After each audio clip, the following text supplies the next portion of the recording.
So today is a very special day, as we will discuss. There's a special program going on, raising money for the Hatzalah people, for the private ambulances and the volunteers who have done an amazing job during these crisis months. So they're having a telethon with entertainment. It's a beautiful show. And they're raising a lot of money. I think they're up to 10 million by now. And Benny Friedman is going to be one of the performers at, I think, 4 o'clock Eastern Standard. So if you have a moment, tune in and enjoy and make a donation. Okay, Lag BaOmer.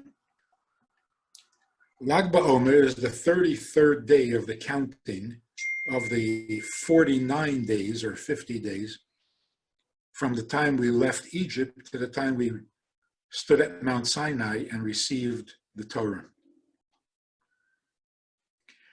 The reason the day is special is because it's the yahrzeit of Rabbi Shimon Bar Yochai. Rabbi Shimon Bar Yochai was the author of the Zohar. And the Zohar is the first written work of Kabbalah. And Kabbalah is officially known as the secret part of Torah, because the Torah was given in 4 layers: the revealed, the hinted meaning of every word of every idea, the moral lesson of every idea, that's called the Medrash, the Drush, and then there is the secret. In every word and every letter in Torah, there are secrets. But secrets don't mean things you shouldn't know. Just like if I share a secret with my best friend, it's not a secret that no one should know. A secret is information that you treat with special sensitivity. So if I tell everyone my secret, it doesn't stop being a secret, because secret doesn't mean nobody knows. Secret means you treat this information differently than the information that is not secret, meaning it's very personal. So if I share something personal with you, I expect you to treat it with a certain deference, with a certain sensitivity, because of the nature of the information. And that's why, as a rule, I won't share my secret. Not because no one should know, but because I'm not sure it's going to be treated properly. So to my best friend, who I trust and I know that they're sensitive and that they will be sensitive to what I'm telling them, with them I will share. The same is true with Torah. In the Torah, there are those parts that are public knowledge. Thou shalt not murder. Everyone should know this. There's no secret whatsoever. But in that, there are 4 layers. The 4th layer is the secret, meaning, how sensitive is God to murder, to the loss of life, the destruction of life? This he doesn't tell everybody. He tells you that he forbids it. He tells you that it's wrong. He tells you not to do it. He doesn't reveal how sensitive he is, what it means to him when someone passes away, whether legitimately or sinfully. But the loss of life, and particularly the taking of life, has a personal, powerful effect, but that's not revealed to everybody. So Rabbi Shimon Bar Yochai found a way in which he could reveal some part of the secrets of Torah without violating its sensitive nature. So when he passes away, he lets us know in his writings that the day on which a person passed away should not be treated as a sad day, but rather as a day of joy. Because the day a person passes away is the day that he has completed his mission on earth, and he goes up to a higher level, and every year on the yahrzeit, the soul goes up to an even higher level, and the soul is experiencing a joyful, holiday kind of experience. And so we should treat his yahrzeit as a holiday, not as a day of grief. So the question is, we don't treat Lag BaOmer as a holiday. We don't have to dress in special clothing. We're allowed to work. There's no kiddush, there's no candle lighting, unlike all other holidays. So here's the beauty of it. When you enter into the secret part of Torah, when you understand God's sensitivities or sensibilities, then you don't need to change your habits, change your clothes, change your activities, stop working, eat a special meal. You don't need to do that, because whatever it is you're doing, there is godliness there. So in a sense, Lag BaOmer is a greater degree of godliness than your average holiday. Because your average holiday cannot be experienced and cannot be meaningful unless you do special things. Whereas on Lag BaOmer, the holiness is there without your having to do anything special. Similar to the holidays of Hanukkah and Purim. We might get the impression that since you're allowed to work on Hanukkah and you're allowed to work on Purim, it's not as holy as Sukkot or Pesach or Shavuos. But again, in a sense, it's even holier. However, on Hanukkah, there's the lighting of the menorah. And on Purim, there is the reading of the Megillah and the giving of food gifts and charity to the poor. So we are doing some special things. But Lag BaOmer, nothing. What is the custom of Lag BaOmer? You go out into the fields. You go out into nature. There's no mitzvah there. You're not doing anything unusually holy. The point is, you don't have to. There's a certain kind of godliness that knows no bounds. It's not limited to days in which you don't work, to activities that are unique, otherworldly, separated from the world, like Shabbos.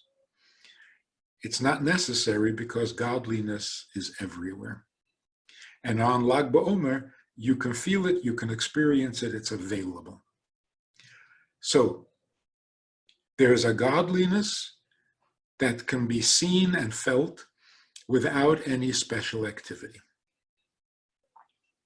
So the absence of mitzvahs, the absence of special behavior, special customs, actually indicates a greater degree of holiness, not a lesser holiness. Now, there's something about Reb Shimon in particular. We're told that as long as Reb Shimon was alive, the rainbow was never seen, at least in Israel. What does that tell us? That the presence of Rabbi Yishmael in the world was as powerful or more powerful than the point or the purpose of a rainbow. We know that God put the rainbow into the heavens as a sign and a promise that he would never again bring a flood. And this happened right after the flood of Noah, of Noach. So every time we see a rainbow, it's God reminding us that he promised not to bring a flood. Now, why would he bring a flood? Because people are not behaving. So the reminder, the rainbow, is kind of suggests that there might be some reason for a flood, God forbid, but the rainbow prevents it from happening. God promised he's not going to do it. So the rainbow, in a sense, protects us. But as long as Rabbi Shimon was alive in this world, the rainbow was not necessary. Rabbi Shimon's existence and presence did the same thing. It protected us.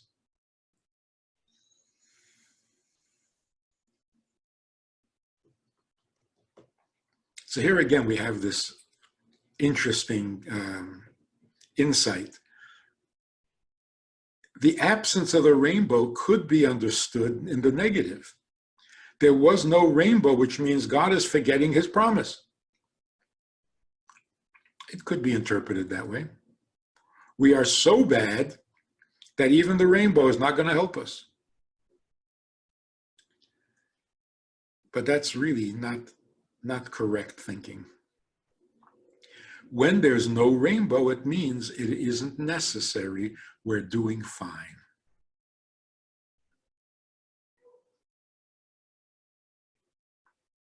Concerning our situation today, those who can't say Kaddish for those who have passed away, the fact that we don't have a minyan, that we can't get to the shul, we don't have synagogue activity, it's because we don't need it. It's a good sign, not a negative sign, God forbid. But here's another thing. After Reb Shimon Bar Yochai, there were other scholars who openly taught the secrets of Torah. Those were the true kabbalists. In recent history, we had the Ari, about 400 years ago in Tzfas, in Israel. Then we had the Baal Shem Tov, 300 years ago, in Russia. And then we had the Alter Rebbe with the Tanya. These are all stages of revelation of the hidden parts of Torah. Pnimiyus HaTorah. So what is so special about Rashbi? Why do we celebrate his anniversary, his yahrzeit, more than the Ari, even more than the Baal Shem Tov? So here's this idea. Heaven and earth are by nature, by their nature, mutually exclusive. Heaven is very different from earth, and earth is very different from heaven. There's no point of contact where they can merge or even make contact. Heaven rejects earth, and earth rejects heaven by their nature. At the giving of the Torah, that border, that impassable gulf, was closed. God said, I am coming down to earth, and called Moshe to come up to heaven. heaven and earth met. So it was no longer impossible to make contact, for earth to make contact with heaven and for heaven to make contact with earth. Which means that the spiritual and the physical were no longer so antagonistic. That's why the day of the giving of the Torah, the day of Shavuos, is still celebrated today, because even though all through history, since the giving of the Torah, there have been so many occasions where heaven and earth met and interacted, and the two were brought together through self-sacrifice, through all sorts of means, yet the day of Shavuos is celebrated as the anniversary of that merging. In other words, the day that it became possible is unique and special. After that, once it became possible, of course, you can increase it, you can experience it over and over again. But that's all because of that day when it became possible. So the way it's described is that in order for heaven and earth to merge, you have to open a gate. In the wall that separates heaven from earth, you have to open a doorway. The more doorways you open, the easier the access is. That's called psichas hashar. You open a gate. But opening a gate doesn't only mean unlock it. It means you have to create a gate where there isn't one. So certain people are credited with creating a gate. And once they create that gate, everybody can enter at lesser or greater degree. So for example, Avraham opened the gates of sacrificing everything, including your child. Not physically, of course. The idea is, can a human being transcend all human impulses in favor of a godly impulse? So imagine that the prosecuting angel, whose job is to argue negative, comes to God and says, "You're so pleased with Avraham.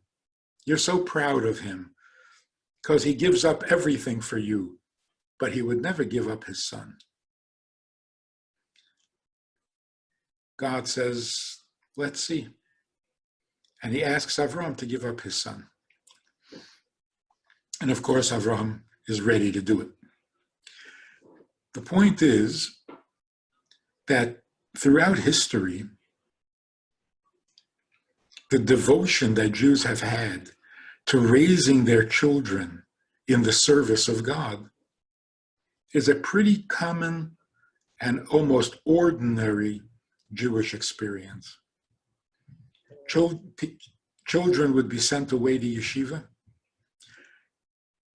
In the Dark Ages, which is most of our history, you sent your kid away to yeshiva, you didn't know if you would ever see him again. Dangers were everywhere. Travel was so difficult. Distances were so unreachable, not like today. So there's a story where a few people, simple people, were sitting around the fireplace where the Maggid of Mezrich was sleeping. And they were there to attend to him because he was elderly and needed to be watched. And they thought, these three simple Jews, thought that the Maggid was sleeping, so they got into a conversation. One of them asked, what is so special about Avraham? God tells him to do something, and he does it. What do you expect? If God told me, I would do it too. I'm not Avraham. They pondered that for a while. And then the second one said, the greatness is that Avraham did it with joy, without negative, hesitating feelings. They pondered that for a while, and then one of them said, that can't be the answer, because if God came to me personally and told me to do something, whatever it is, I would do it with joy. And I'm not Avraham.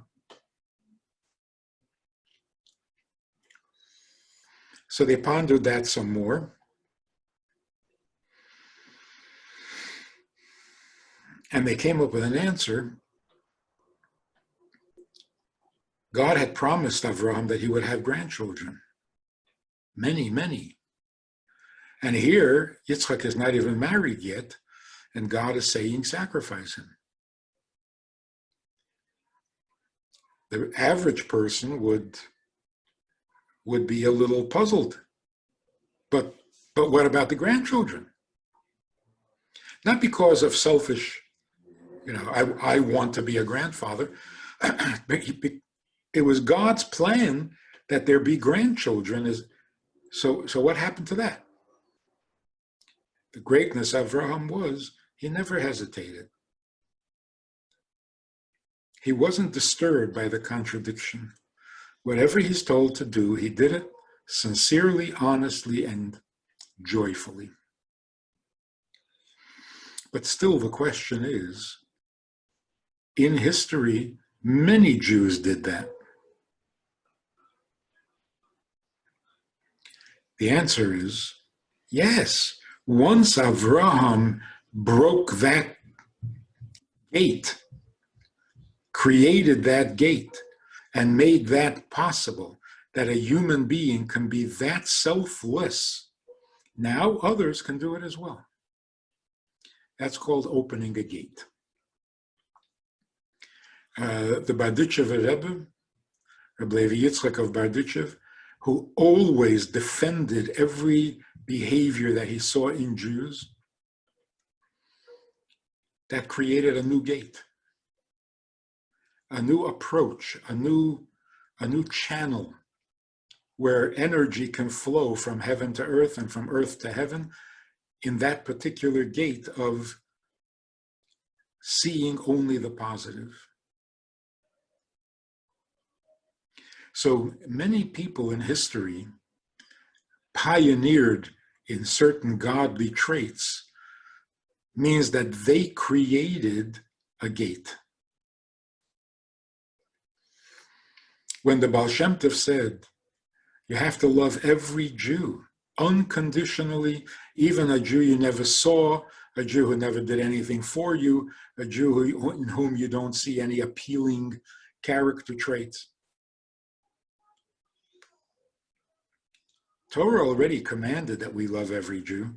What did the Baal Shem Tov add? Why is he being credited? The answer is, of course there was a commandment, but he opened up a new gate. Once he opened that gate with his love of his fellow Jew, that became easier for everyone to do the same. We might say that the Rebbe of our generation opened the gates of tshuva. And that's why in our generation, it is much easier to do tshuva than in any generation previous. The gate has been opened. Now that's why we celebrate Reb Shimon Bar Yochai, although there were many kabbalists genuine kabbalists in Jewish history. All of them came after he had opened that gate. And so we celebrate that more than we celebrate all later teachings of Kabbalah, of the mystical parts of Torah.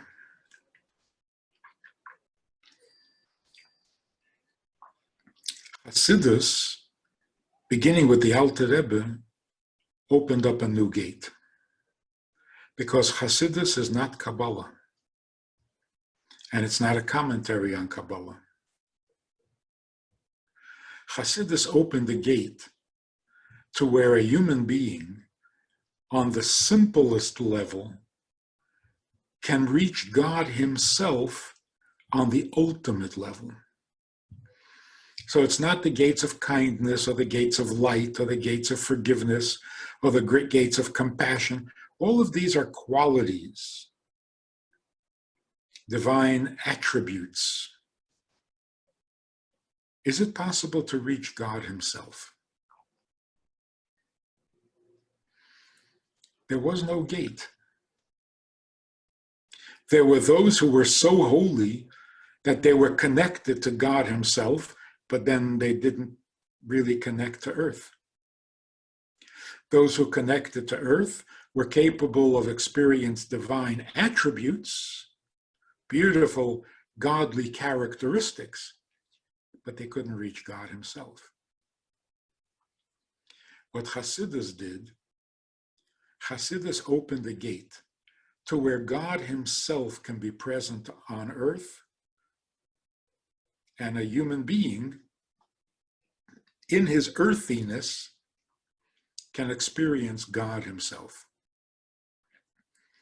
Now, the Baal Shem Tov revealed the idea that that was possible, that a simple Jew, because of the simplicity, because the artlessness, the total lack of divine attributes, just the core, simple, sincere essence of the Jew gets closer to God himself than the scholar, the sophisticate, the learned. But it wasn't until the Alter Rebbe that that gate was actually opened. And that was expressed in the Alter Rebbe's inspiration, when the Alter Rebbe would say,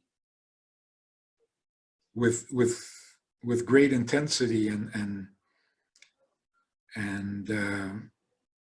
inspiration, I don't want heaven. I don't want Gan Eden. I just want you. That was a human being connecting to God himself. Not through sophisticated means, but through raw, simple essence. The essence of the Jew and the essence of God coming in contact. And that really prepares the world for Mashiach. Because what's going to happen when Mashiach comes? Godliness will be revealed to the physical eye.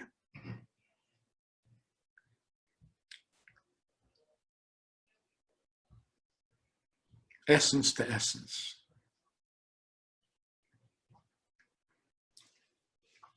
And then there will be no distinction whatsoever between the physical and the spiritual.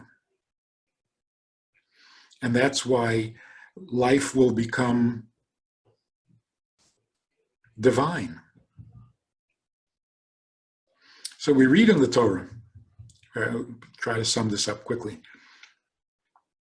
We read in the Torah during these weeks of Sephirah, preparing for Shavuos, where God tells the Jewish people, when you come to the land, to the promised land, you will not plow the fields on the 7th year, the sabbatical year.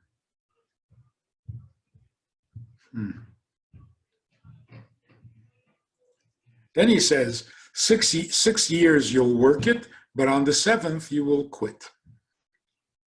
So the obvious question is, why does he begin by saying, on the 7th year you will not? You haven't even said that there'll be 6 years that you do.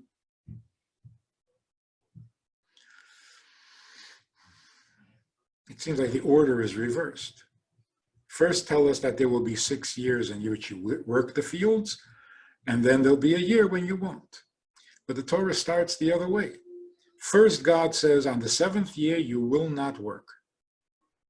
Unlike the first 6 years in which you will work.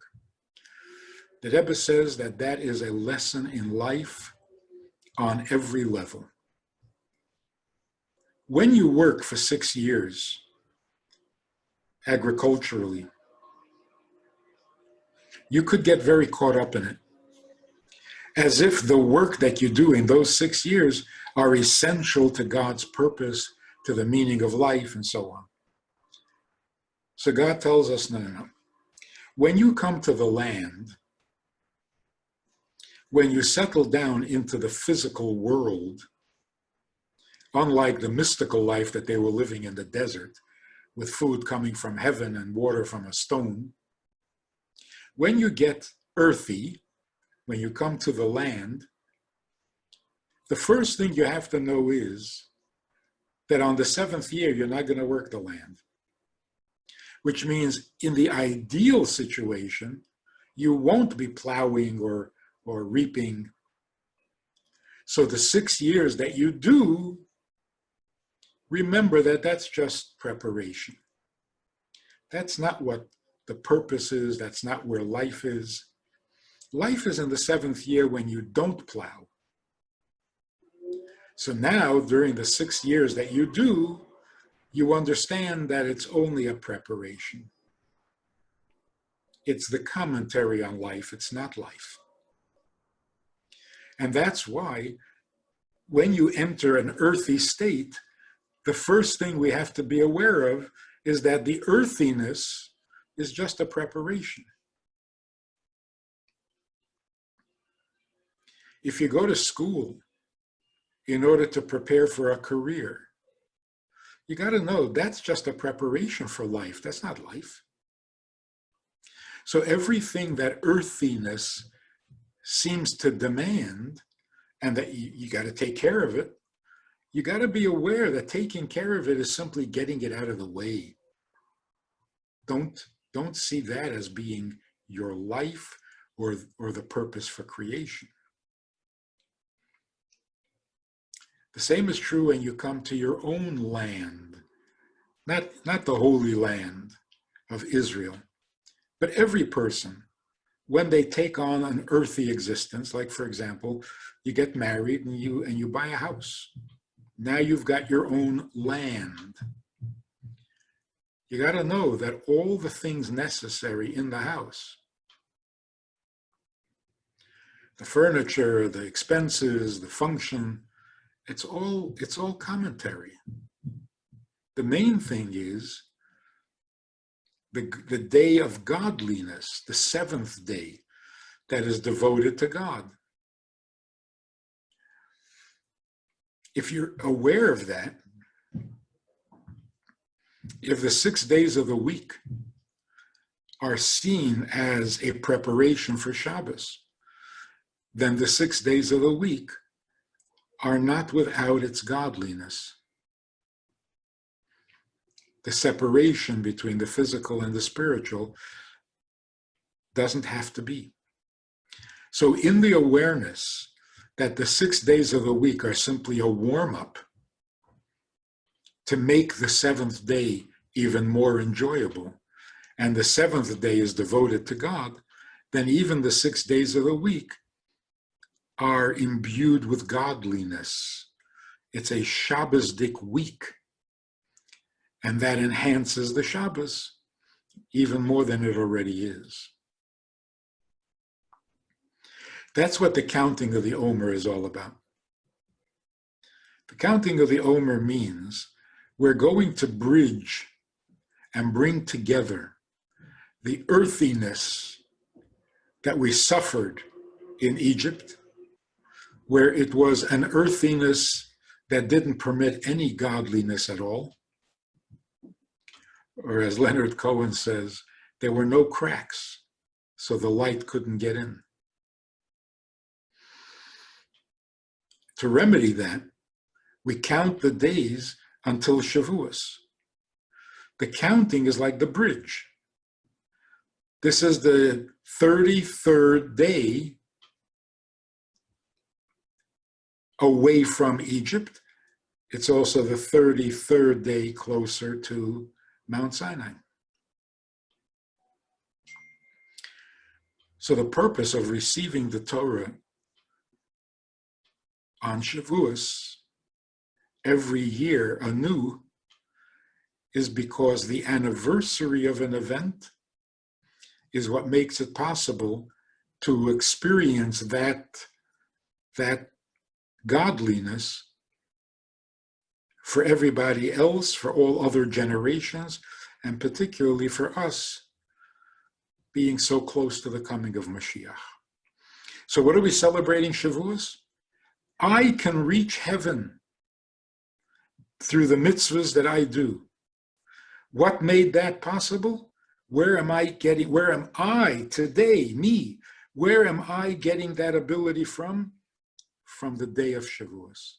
That's when that gate opened up. But that gate was opened up by God. Since then, he wants us to open new gates of wisdom, new gates of goodness, new gates of godliness. So through studying Torah and understanding the need for the various gates, we can be inspired to actually open those gates.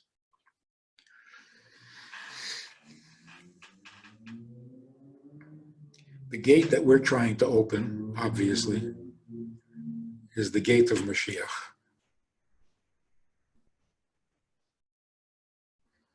The potential is there. The world is ready. Or the way the Gemara puts it, the day the temple was destroyed and the exile began, that day Mashiach was born. Born into the world. Otherwise, it's not really exciting or meaningful. But born into the world doesn't mean that we have access to him. So we still need to open that gate. And that's what the Rebbe was telling us. Not that we should believe in Mashiach. Believing in Mashiach doesn't open a gate. It means the gate is closed. And we have to leap over the gate with a leap of faith to believe that Mashiach is coming. We need to open a gate so that there is no need for a leap of faith, so that everyone can walk through it without any special requirements.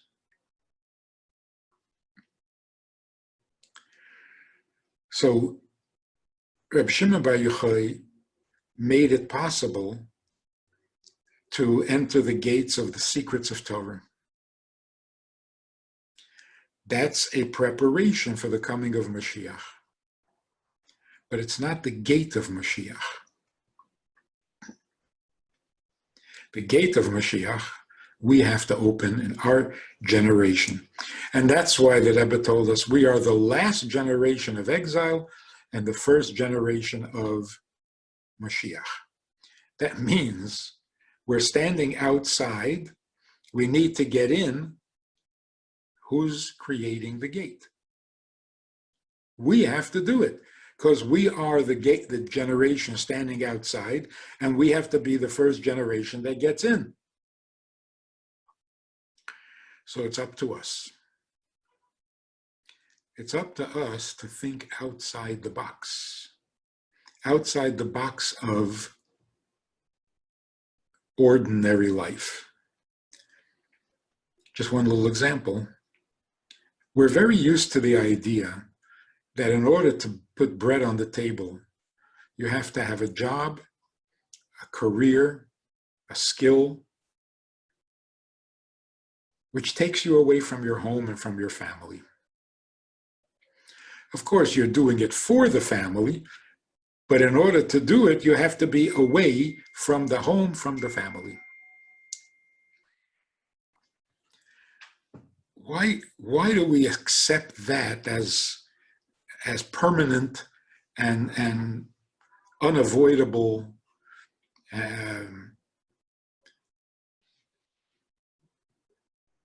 a rule that can't be broken? Why should it be necessary to leave the home in order to support the home? We should actually be looking forward to progress in the human condition to where it will no longer be necessary to leave the home to make a living, or what we call making a living, because living actually takes place in the home. So anything you do outside the home is kind of roundabout, circuitous, unnecessary complication. There must be a more direct, more godly, more efficient way for life to play itself out. So think out the box. Get a better job, a bigger job, work harder, work smarter. Why is that necessary at all? That's thinking out of the box. We're here to serve God. So sure, you can serve God while you're working because you're being honest in your business and you're being considerate of others and you're doing others a favor. Great. But if serving God is the main point, if Shabbos is what we're focused on, then does it really take 6 days to get ready for Shabbos? You have to work 6 days before you can focus on why you're here in the first place.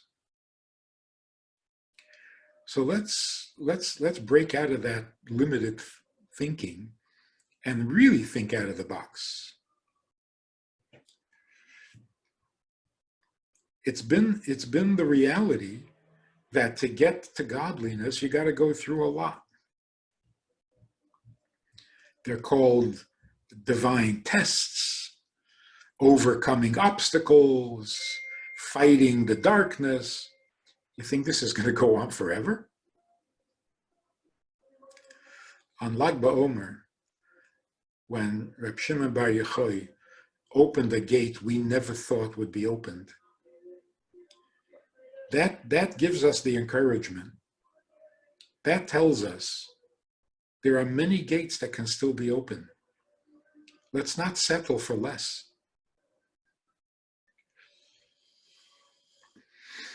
So is it realistic to expect a world in which there is no pain, no darkness, no evil to overcome, not even things like laziness or jealousy or greed? Are these things permanent? Are we forever going to struggle with these things? Can't be. That's not even a sensible way of thinking. It makes a lot more sense, common sense, that all of those things that are a distraction to the purpose for which we exist cannot be permanent. They got to go. Yes, they challenge us. They move us to a higher degree of commitment and of effort. That's great. We need a little pep talk, a little pep pills, but not forever. We've had the inspiration. We've had the challenges. Yes, they worked. It was great. It was wonderful, but enough already. When will life become what we are striving to make it? Our striving is not in vain. We want a world that is purely godly without having to get around obstacles or over obstacles or through the obstacles. So as good as challenges are, I think we've satisfied all those tests. It's time for the world to become a really godly place. You know, people say if there's no bad, you won't appreciate the good. If there's never pain, you won't appreciate the pleasure. If there's no agony, you won't. That's not true. That's an unfortunate circumstance of exile, where you need contrast, you need conflict, you need relativity. But in the world of truth, you don't need relativity. Great is great. You don't need something less than great to make greatness real. So in the physical, limited, ungodly world, nothing is good unless you can contrast it with bad. Nothing is light unless there's dark. Nothing is up unless there's down. But that's all in a relative universe, not in a true universe. So when the truth of godliness will be revealed, there'll be no need for contrasts. True is true, not because there's also fake.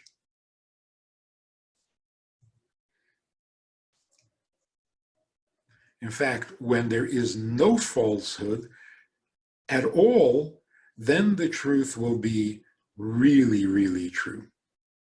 And that's the truth we're trying to get to. Not the alternative to the lie, but the real truth that doesn't need validation or justification. That's Mashiach. So if we can do a little more truth, a mitzvah performed without any thought of a reward, that's absolute truth. That's godliness for the sake of godliness. It's the core of your being responding to the core of God. Don't explain it to me. Don't try to convince me. Don't inspire me. And certainly don't offer me a reward. If this is what you're all about, then that's good enough for me. I don't want heaven. I don't want Gan Eden.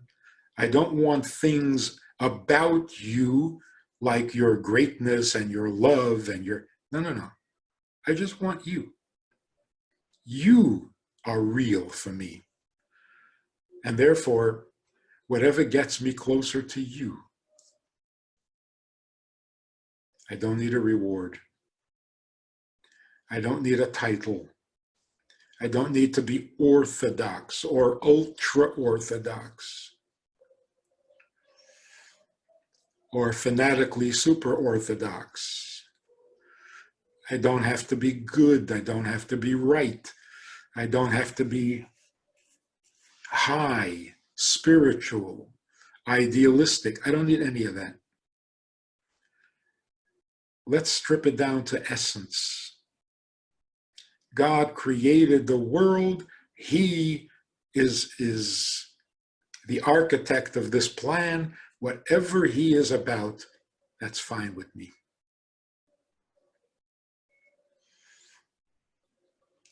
Is that virtuous? I don't care. Is that spiritual? I don't care.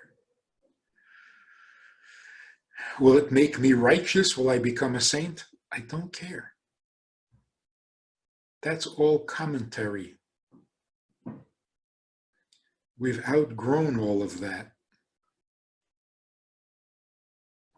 We don't need ulterior motives. We don't need them. We just want the truth.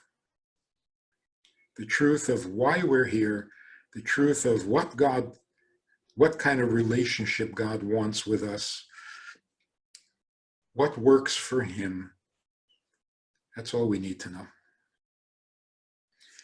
So let's make the world godly. Godly means his kind of world. And don't use any adjectives. That's better, it's higher, it's beautiful. It's him.